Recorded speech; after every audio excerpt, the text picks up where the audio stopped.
Praise the lord. ఎలా ఉన్నారు? ఇరుకు మార్గము, విశాల మార్గం. విశాల మార్గం అంటే మనకి ఇష్టమైనయి అన్నీ చేయొచ్చు.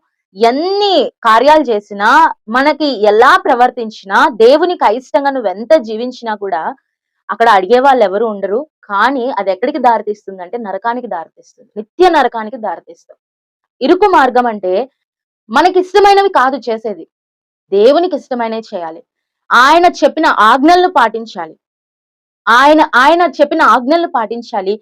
ఆయన కొరకు జీవించాలి. అది చాలా కష్టం. ఇరుగ్గా ఉంటాయి పరిస్థితులు. అయినప్పటికీ కూడా ఆయన కొరకు మనం జీవించాలి.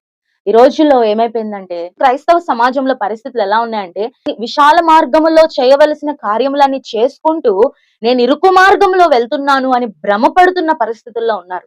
ఇరుకు మార్గము తీసుకువెళ్తున్న నిత్య జీవానికి మీరు వెళ్ళలేరు. కాబట్టి ఒకసారి మనం పరీక్షించుకుందాం. దేవునికి అయిష్టమైన కార్యములు ఎన్నో ఉన్నాయి.